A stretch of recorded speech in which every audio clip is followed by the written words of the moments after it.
So this is the very edge of the shoulders, which is quite interesting, because on a physical level it could mean that her posture isn't very good and she does have slightly rounded shoulders, could be as simple as that. But on an emotional level, she might be feeling a lot of responsibility about something. Now, she's already told me she's a teacher, so she probably feels a lot of responsibility for getting her material correctly presented and correctly prepared, I dare say. Okay. Now, this little toe is not right. Okay, so we'll come back to that in a minute. I feel like her lower back, about here, feels heavy. It's the best way of describing it. Now, that could be a past life thing. I mean, sometimes I do get past life flashes. And I saw her really, really quickly. It is only water, not good. Of her wearing a very heavy gown. Ceremonial gown. It's heavy here, could be why I felt the shoulders. It's got a sort of chain of office which comes from this side, and she's got on that little toe, she's got a very tight gold ring. It might not be gold, it might be what they called it, but it was a special metal that was gold and silver combined. I can't think of the name. I do know the name, but I can't think of it at the moment. It's a ceremonial ring on that little toe there. And I think that's why I feel it's heavy. This part of her lower back is carrying a lot of weight of this office, this rank that she had. Okay? Now, that could be another reason why she feels a strong sense of responsibility, because in that particular life, she clearly was somebody who influenced an awful lot of people. She was some kind of leader, probably a religious leader, but, you know, our whole interpretation of religion is so different to how it was in past lives. Certainly, if it was an Egyptian life, they were very happy people. I mean, in the early days, religion was not seen of any form of control. It was certainly a very happy environment. Okay, now as I tune in more, I do get a little bit of something here, actually.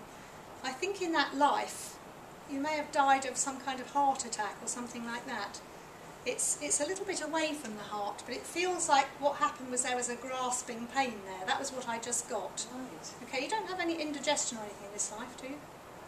No, but I've just been told by Steve Judd that I'll die of a heart attack. Oh my goodness! Okay. He said only literally before I came into this room. Okay. Yeah. Well, so, we can undo that.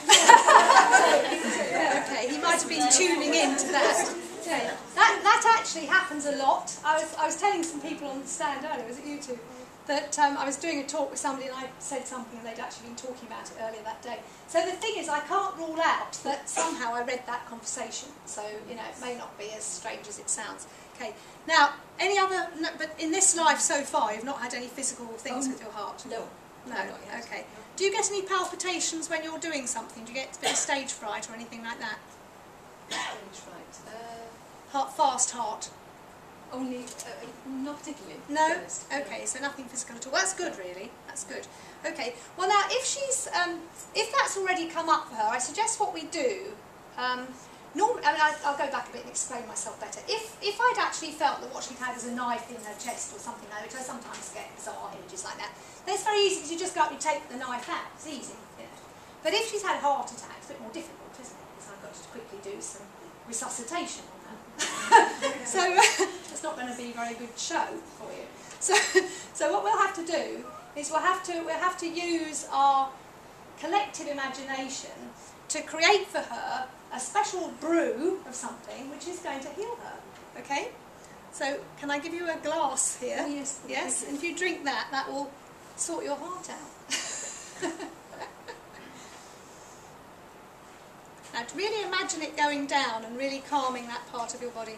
Now, I do all sorts of things like that. I know it. I mean, it does make good entertainment, but it really works as well. It had a demo I was doing once, and sometimes you say things you don't have a chance to stop yourself saying it. So I said to this person, and I'm afraid you run around like a headless chicken. It's very embarrassing to say. And then she said, actually, I do. Luckily, she missed it. But then I said, well, let's sew your head back on. I mean, I know it sounds really crazy, but I have actually got, honest to God, in my possession an email from her saying, since you sewed my head back on, I have felt a lot more together. So the truth is that whether it is a case of we're working with subconscious thoughts here, so if she connected with that description of herself, because she'd suddenly been given an excuse for it, it's possible that that enabled her to let go of the cycle. Do you see what I mean? So I'm not ruling out that the whole thing is a bizarre placebo, that because we're somehow fooling the body into correcting itself. I think that's possible. There's no real way of knowing. But all I can say is that some of these bizarre things have worked. I mean, on another level, the shamanic viewpoint would be that your exact thought patterns as you died in another life would be imprinted on you. You know, so it is, but having said that, you may have had 1,000 lives. So, I mean, you'd be sitting there a bit of a nervous wreck with 1,000 previous life final thoughts going on. So I don't think that can be there all the time. But what I do think might be the case is when this particular life starts to go in a similar direction to one of those, just a little trigger that's similar to what happened in that previous life, you might suddenly start thinking about that particular thought process. And if somewhere in your mental memory cells, if you like, you had the thoughts that you died of that heart attack, that might have been a more likely thing to happen now. But because we've given your body a reason to get rid of that past life memory, okay, we said she's had the draft, her heart's fine now, you know, then it's possible that her cellular memory can be rewritten to have that no longer there. Do you see what I mean? So, there you go. All right, now I'm going to now do a little sound demo on you. Yes. Okay? Do you have any trouble with that toe, by the way? No? No.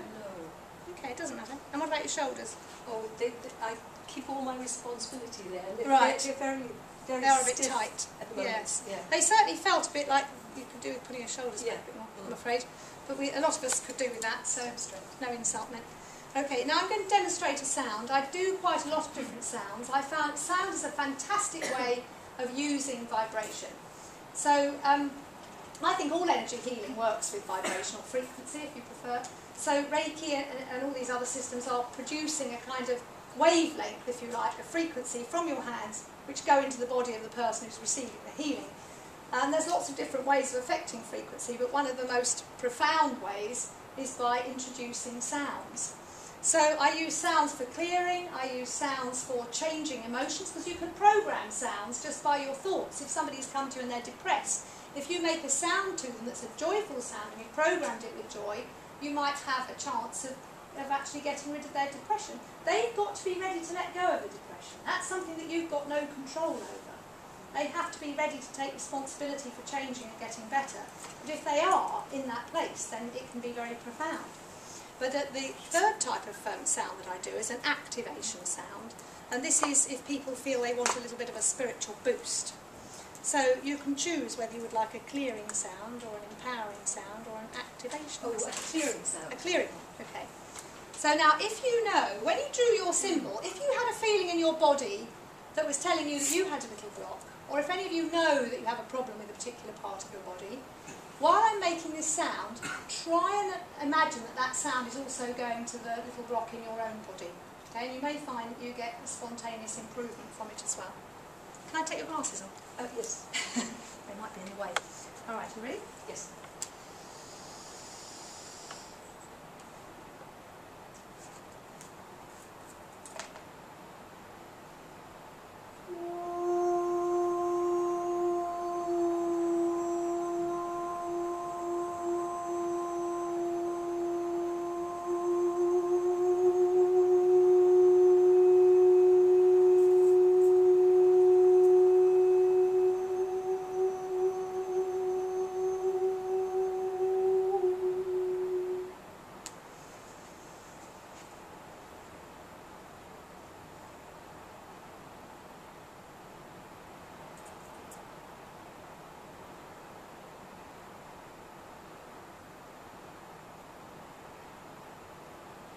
How did that feel? Oh, it was almost like there was an earthenware jar and the sound was going through. It was amazing. Yeah.